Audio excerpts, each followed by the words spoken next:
صدري ويسر لي أمري واحلل عقدة من لساني يفقه قولي رب زدني علما سبحانك لا علم لنا إلا ما علمتنا إنك أنت العليم الحكيم۔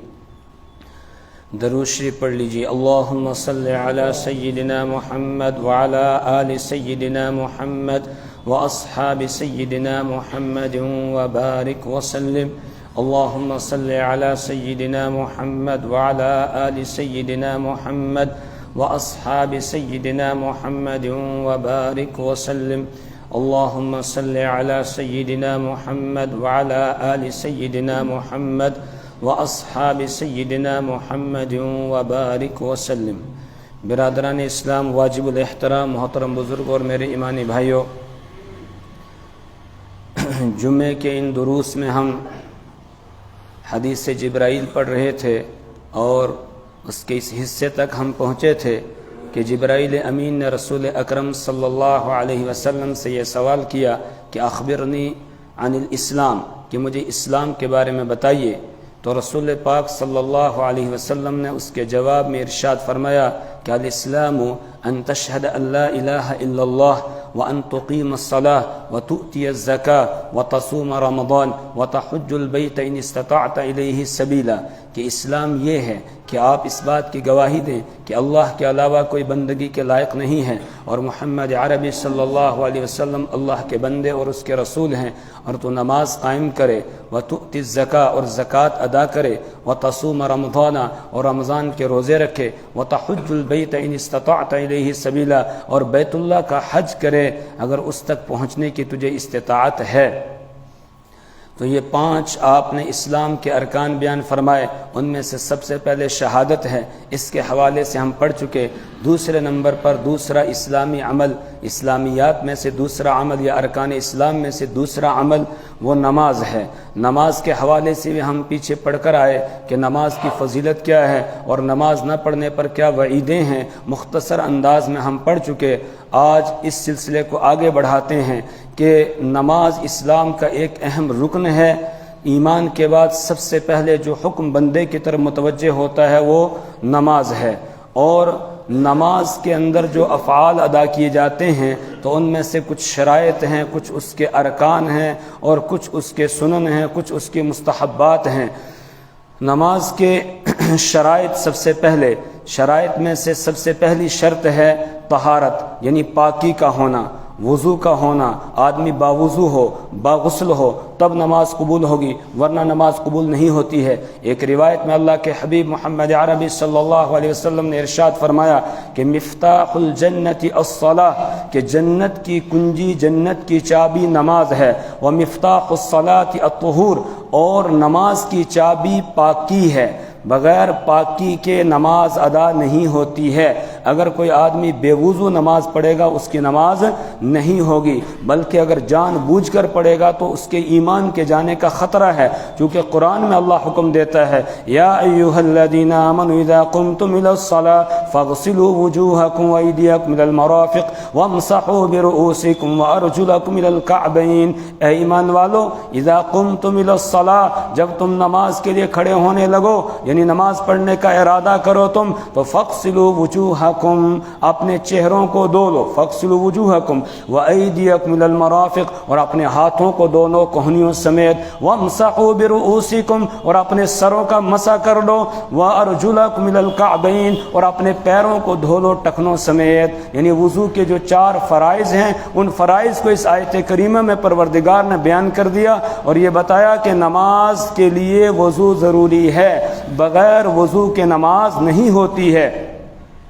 وضو ایک تو نماز کے لیے ضروری ہے، بغیر وضو کے نماز نہیں ہوگی۔ اس کے علاوہ وضو کے بہت سارے فوائد ہیں۔ اللہ کے حبیب محمد عربی صلی اللہ علیہ وسلم نے ایک موقع پر ارشاد فرمایا کہ الا ادلکم علی ما یمحو اللہ بہ الخطایا، کیا میں تمہاری رہنمائی نہیں کروں ایسے عمل، ایسے اعمال پر کہ جن کے ذریعہ سے اللہ گناہوں کو مٹاتا ہے، ویرفع بہ الدرجات، اور اس کے ذریعہ سے اللہ درجات کو بلند کرتا ہے۔ قالوا بلا یا رسول اللہ، صحابہ کرام نے عرض کیا کیوں نہیں ہے اللہ کے رسول، آپ ضرور بیان کیجئے۔ تو آپ صلی اللہ علیہ وسلم نے ارشاد فرمایا اسباغ الوضوء علی المکارہ، کہ مکمل طور پر وضو کرنا علی المکارہ، یعنی ناپسند ہونے کے باوجود تب بھی مکمل طور پر وضو کرنا، علی المکارہ، نہ چاہتے ہوئے بھی مکمل طور پر وضو کرنا۔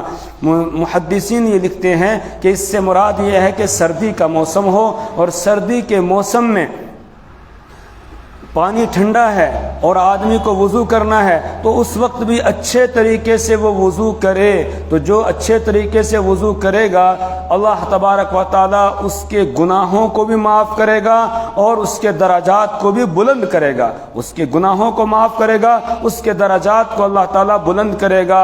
گناہ کیسے معاف ہوتے ہیں؟ اللہ کے حبیب محمد عربی صلی اللہ علیہ وسلم نے ایک دوسری روایت میں ارشاد فرمایا کہ اذا توضأ العبد المؤمن، کہ جب کوئی مومن بندہ وضو کرتا ہے تو اس کی خطائیں اس کے اعضاء سے نکل جاتی ہیں، یہاں تک کہ اذا غسل وجهہ، جب وہ اپنا چہرہ دھوتا ہے تو خرجت کل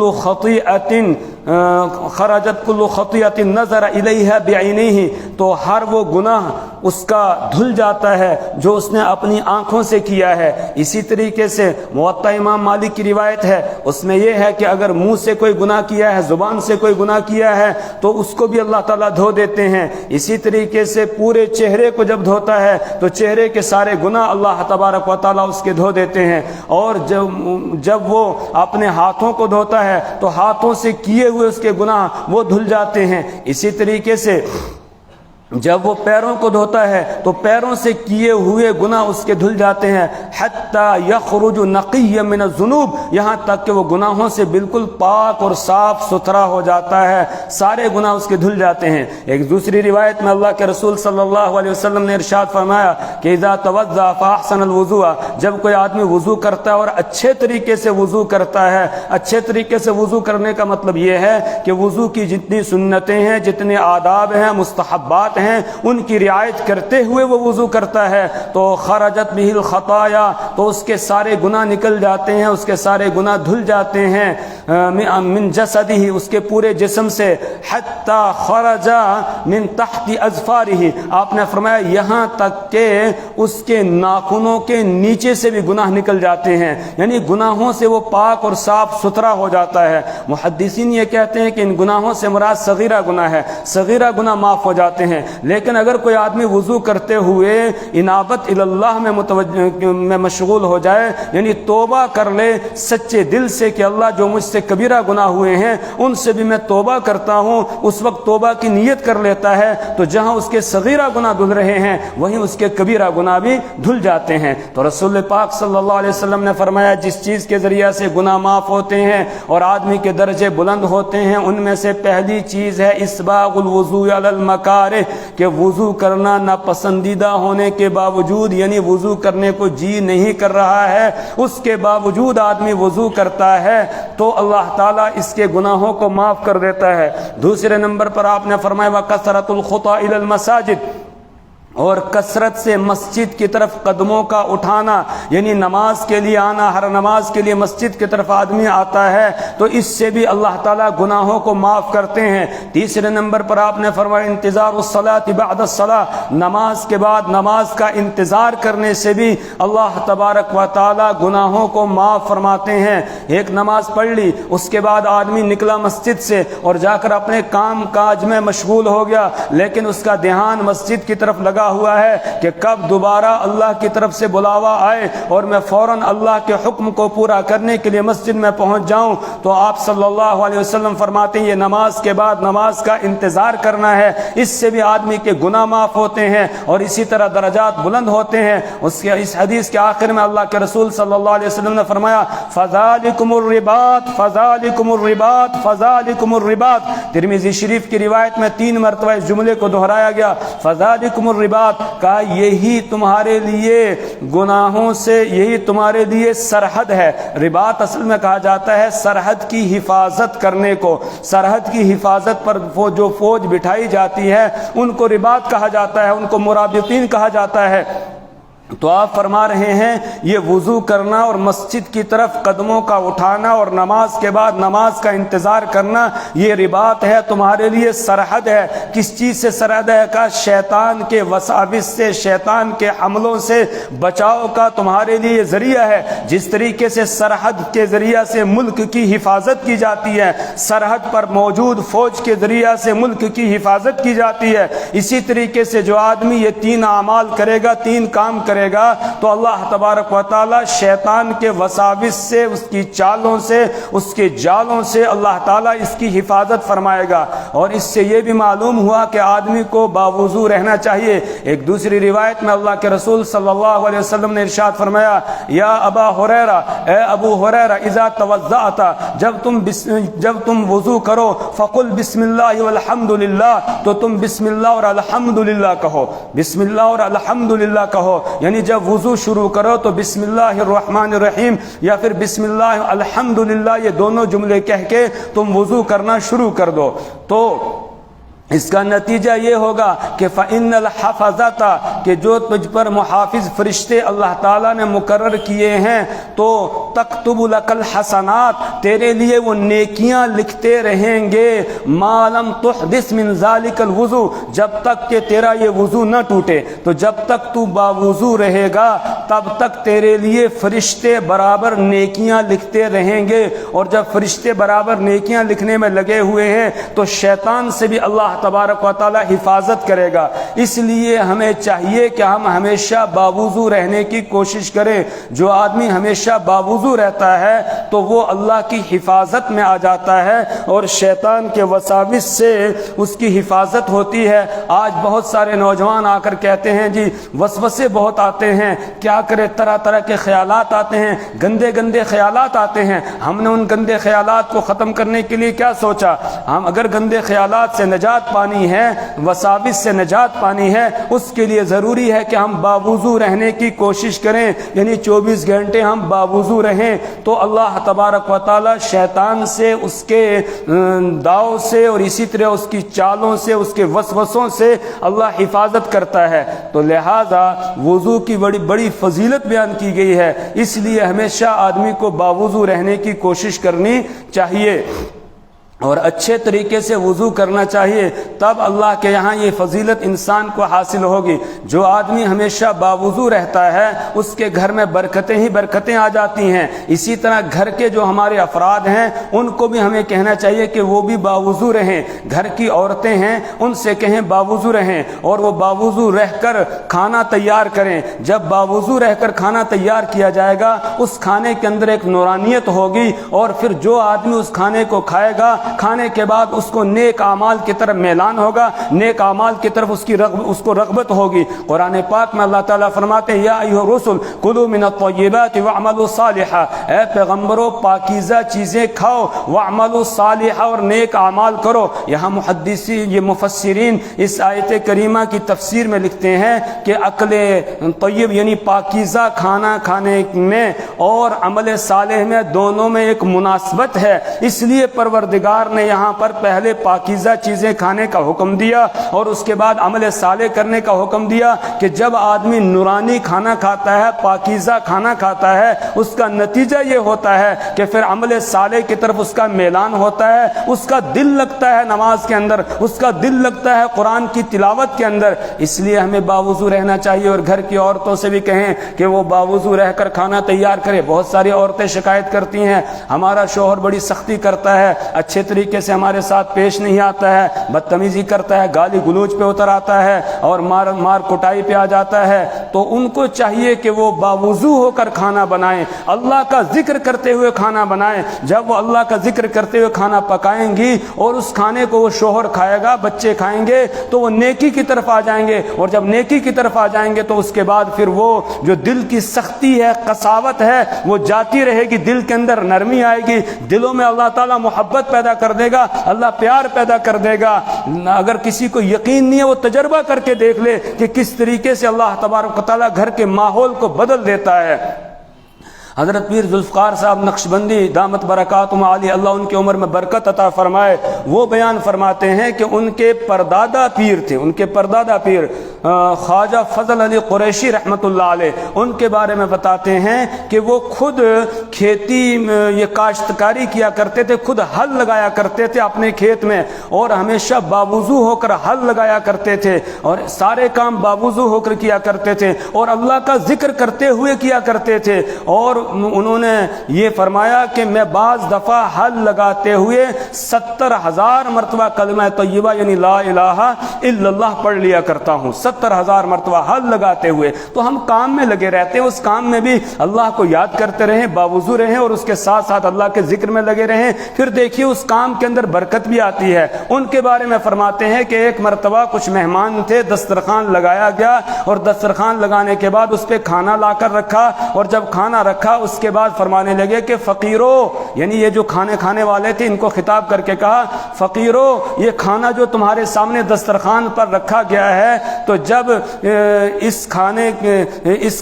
یہ کھانا جن دانوں سے تیار ہوا ہے، جس غلے سے تیار ہوا ہے، جس کھیتی سے تیار ہوا ہے، اس کھیتی کے لیے جب ہل لگائی گئی تو باوضو ہو کر ہل لگائی گئی، اس کے بعد جب اس کو پانی لگایا گیا تو باوضو ہو کر پانی لگایا گیا، پھر اس کے بعد جب اس کھیتی کی کٹائی کی گئی تو باوضو ہو کر اس کی کٹائی کی گئی، اور اس کے بعد جب اس کو الگ کیا گیا، یعنی دانوں کو الگ کیا گیا اور بھوسے کو الگ کیا گیا، گہائی کی گئی تو وہ بھی باوضو ہو کر کی گئی، اس کے بعد جب ان کی پسائی ہوئی تو تب بھی باوضو ہو کر کی گئی، اس کے بعد جب اس آٹے کو چھانا گیا اور اس کو جو ہے وہ گوندا گیا تو باوضو ہو کر گوندا گیا، اور اس سے جب روٹیاں پکائی گئی تو یہ بھی باوضو ہو کر بنائی گئی، اس کے بعد جب یہ کھانا لا کر تمہارے سامنے دسترخوان پر رکھا گیا تو لانے والا بھی باوضو ہے۔ اب فقیرو کاش کے کھانے والے بھی باوضو ہوں، کاش کے کھانے والے بھی باوضو ہوں۔ تو کہا اگر کھانے والے بھی باوضو ہو کر کھائیں گے تو پھر اس کی نورانیت کا اندازہ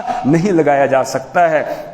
اس لیے ہم اپنے گھروں کے ماحول کو بنانے کی کوشش کریں، اور سب جتنے گھر کے افراد ہیں، چھوٹے بچے جو ہیں ان کو بھی وضو کا پابند بنایا جائے، ان سے بھی وضو کرایا جائے، ان سے بھی کہا جائے بیٹا کھانا کھانے کے لیے آپ نے وضو کیا؟ نہیں، جاؤ وضو کر کے آؤ پہلے، پھر وضو کر کے کھانا کھاتے ہیں۔ شروع سے بچپن سے ان کی عادت ڈالی جائے گی تو ہمیشہ انشاءاللہ وہ وضو رہنے کی کوشش کریں گے۔ حضرت فرماتے ہیں پیر ذوالفقار صاحب نقشبندی دامت برکاتہم عالیہ کہ ایک جگہ ہم کہیں گئے ہوئے تھے، تو وہ گھرانہ جس گھر میں ہم گئے تھے یہ مجدد الفسانی رحمہ اللہ کے خاندان سے تعلق رکھتا تھا وہ گھرانہ۔ کہتے ہیں ہم وہاں گئے تو بیٹھے ہوئے تھے، چائے وغیرہ لی سب کچھ، اس کے بعد نماز کا ٹائم ہو گیا تو کچھ ان کے گھر کے نوجوان لڑکے اور بچے جو ہے وہ باہر کھیل رہے تھے، تو جیسے نماز کا وقت ہوا، اذان دی گئی تو سارے بچے جو ہے وہ آگے اور آ کر سیدھے نماز پڑھنے لگ گئے۔ کہنے لگے مجھے تعجب ہوا کہ یہ بچے تو کھیل رہے تھے، پتہ نہیں کب سے کھیل رہے ہیں، انہوں نے وضو بھی نہیں کیا اور بغیر وضو کے آگے اور آ کر نماز پڑھنے لگ گئے۔ چھوٹے بھی تھے اس میں، بڑے بھی تھے، آ کر بغیر وضو کے نماز پڑھنے لگ گئے۔ مجھے بڑا تعجب ہوا۔ نماز کے بعد میں اسی فکر میں لگا ہوا تھا، تب تک جو گھر کا بڑا فرد تھا اس نے مجھ سے پوچھا کہ شاید آپ اس پر تعجب کر رہے ہیں کہ ان بچوں نے وضو نہیں کیا اور بے وضو ہی آ کر انہوں نے نماز پڑھ لی۔ کہنے لگا ہاں یہ بات تو میرے ذہن میں آ رہی ہے۔ تو فرماتے ہیں کہ انہوں نے کہا الحمدللہ ہم نے اپنے خاندان کا یہ ماحول بنایا ہوا ہے کہ چھوٹے بڑے جتنے بھی افراد گھر کے ہوتے ہیں وہ سارے ہمیشہ باوضو رہنے کی کوشش کرتے ہیں۔ تو یہ سارے بچے جب کھیل رہے تھے تب بھی یہ باوضو تھے اور اسی طرح آ کر انہوں نے نماز پڑھی۔ اللہ کرے کہ ہمارے گھروں کا بھی ایسا ہی حال ہو جائے۔ باوضو رہنے کے بڑے فضائل ہیں۔ اللہ تعالیٰ جب آدمی باوضو ہوگا تو نیکی کی طرف اس کا دل خود بخود لگے گا، اور برائی سے وہ بچے گا۔ بہت سارے لوگ کہتے ہیں جی برائیوں سے بچنا بڑا مشکل ہو گیا، آج چاروں طرف گناہ پھیلے ہوئے ہیں تو بڑا مشکل ہے بچنا، توبہ کرتے پھر ٹوٹ جاتی ہے۔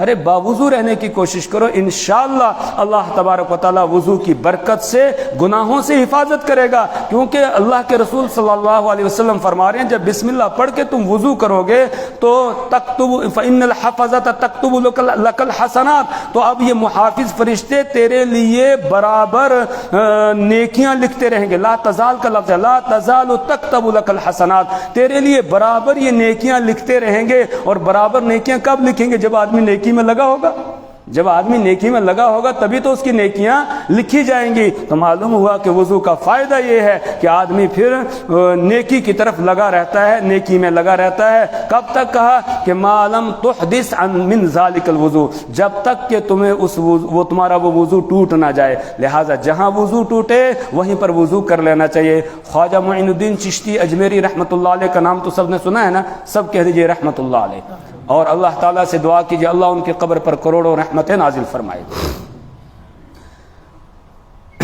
ان کے ہاتھ پر لاکھوں لوگوں نے کلمہ پڑھا، لاکھوں لوگوں نے توبہ کی، گھر آئے اور آ کر اپنی والدہ کو کارگزاری سنائی۔ تو والدہ نے کہا کہ بیٹا اس میں تمہارا کمال نہیں ہے، اس میں تمہارا کمال نہیں ہے، یہ میرا کمال ہے۔ تو لاڈ میں پوچھنے لگے کہ امی جی آپ کا کیا کمال ہے؟ لوگوں نے کلمہ تو میرے ہاتھ پر پڑھا ہے۔ تو کہنے لگی کہ بیٹا جب تم چھوٹے تھے تو میں نے کبھی بھی تمہیں بغیر وضو کے دودھ نہیں پلایا ہے، اسی کا یہ اثر ہے۔ میں نے کبھی بھی بے وضو تمہیں دودھ نہیں پلایا ہے۔ کہنے کو یہ چھوٹی سی بات ہے لیکن عمل کے اعتبار سے بڑی مشکل ہے۔ بچہ جب چھوٹا ہوتا ہے تو رات کو کئی مرتبہ اس کو دودھ پلانا پڑتا ہے۔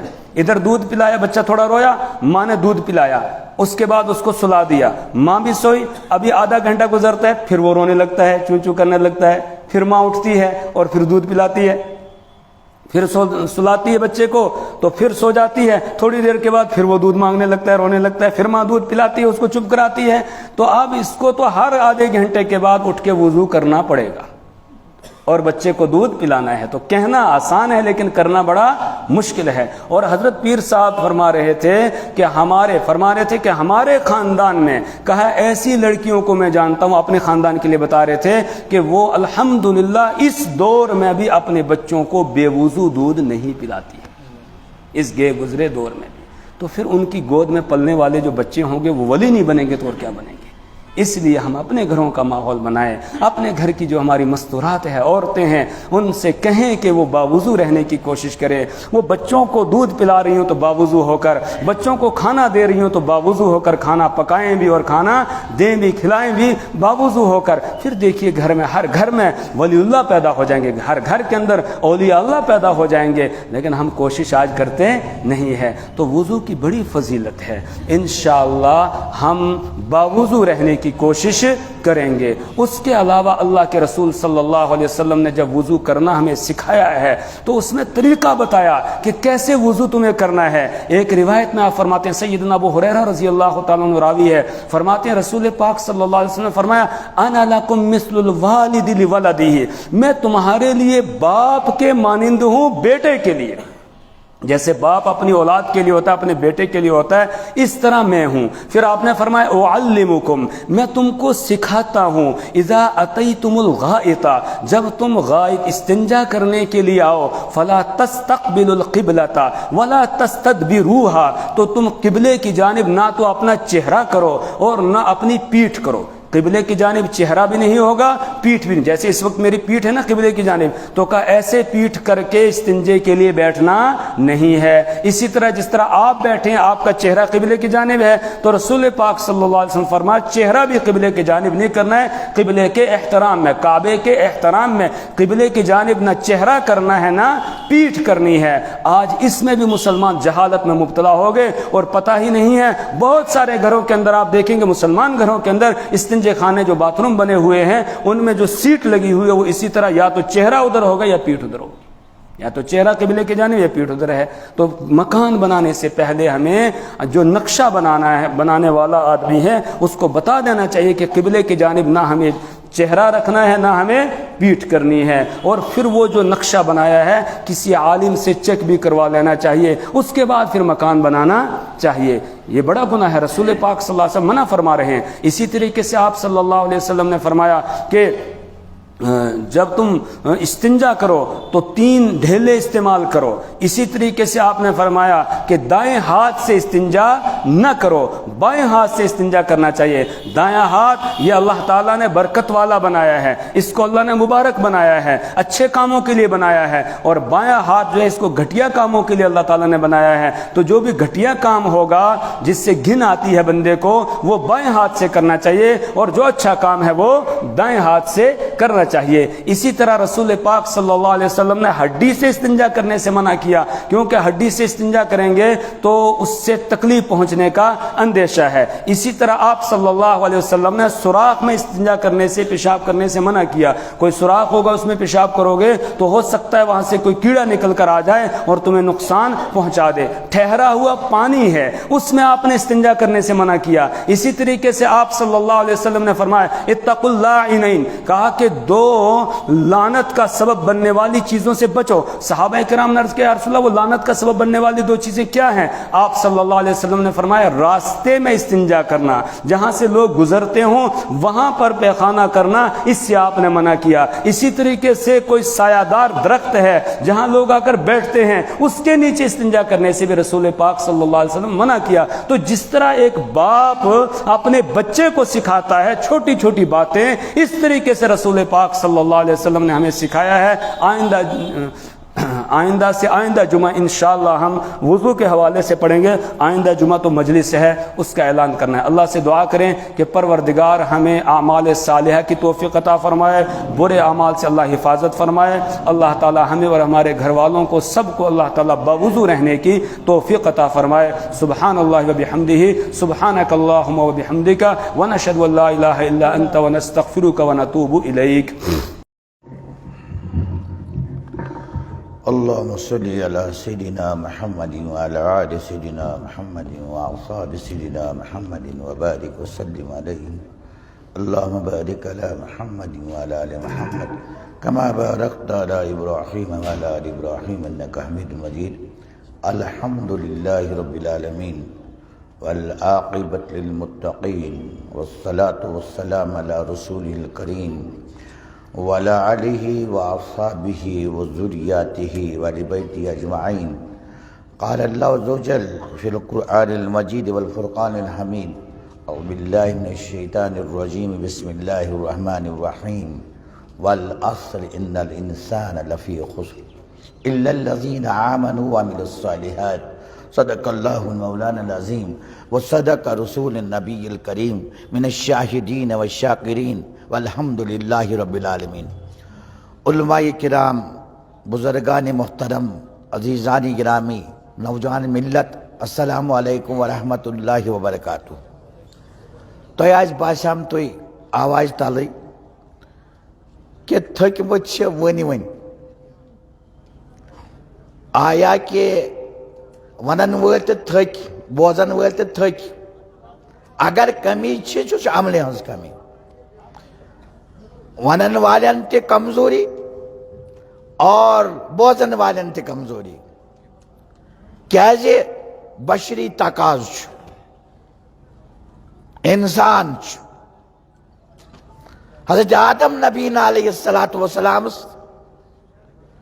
یس خدای سُنٛد گۄڈنیُک نبی چھُ,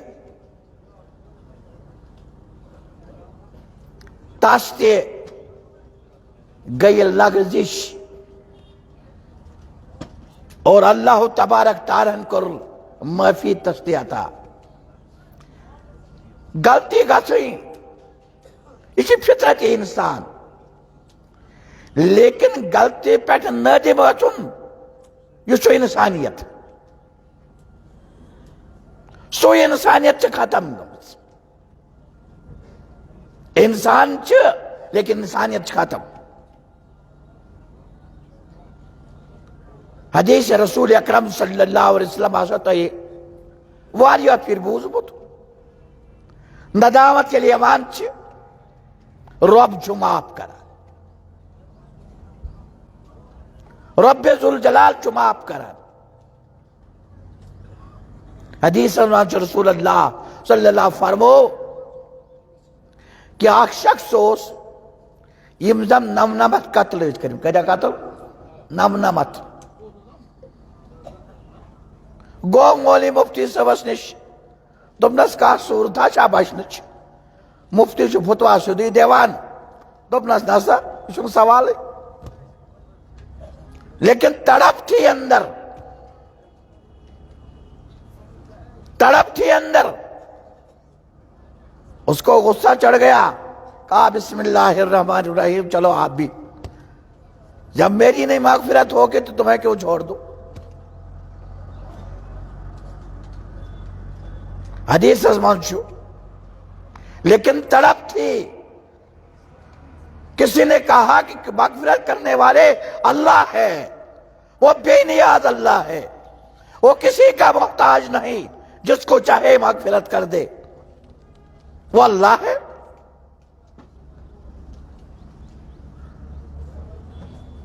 شخص نکل گیا تلاش ہدایت میں. اے اللہ میں گنہگار ہوں.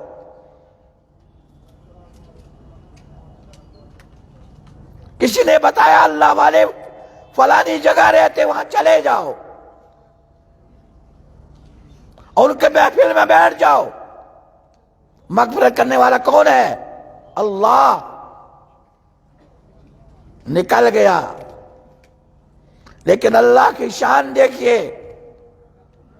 اسرائیل تشریف لے آئے اور لانے کے بعد راستے میں انتقال ہو جاتا ہے. اب فرشتوں کی لڑائی شروع.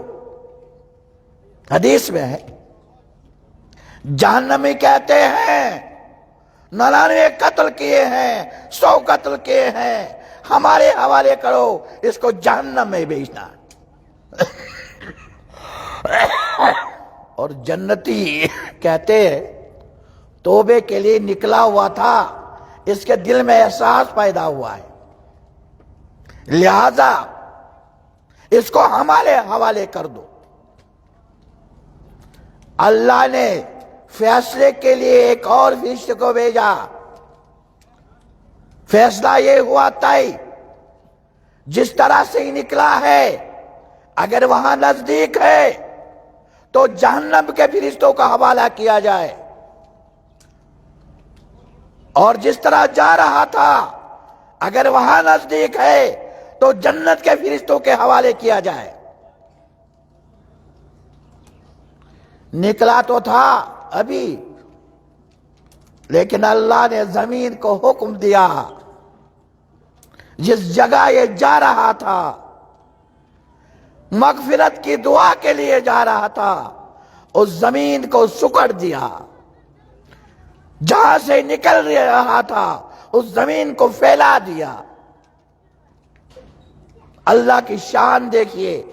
اس شخص کو اللہ تبارک تعالی جل مجدہ نے جنت کے فرشتوں کے حوالے کر دیا. لیکن آج کا حال ہے مسلمان اللہ سے نہیں مانگتا، غیروں سے مانگتا ہے. ہمارے پاس سب کچھ ہے لیکن ہم پریشانی حال ہے. کیوں؟ دل کا سکون نہیں ہے. وجہ یہ ہے ہم نے اللہ کو چھوڑا. نوز باللہ من ذالک. ہم دوسرے دروازوں پہ جانے لگے. بنی اسرائیل میں ایک شخص تھا، اللہ تبارک تعالیٰ نے اس کے لیے عبادت گاہ کے اندر ہی تمام انتظامات رکھے. کھانے کا انتظام، پینے کا انتظام، جو جی چاہے اللہ کا فرشتہ لاتا اس کو کھا لیتا. ایک دن اللہ نے امتحان کر دیا. دیکھو میں دیکھتا ہوں یہ میرا بندہ کیا کرے گا. کھانا بند. جیسے اگر ہمارے مدرسے میں کوئی طالب علم صبح سبق نہیں سناتا تو ہم کہتے تب تک روٹی نہیں ملے گی جب تک سبق نہیں سنا ہوگے.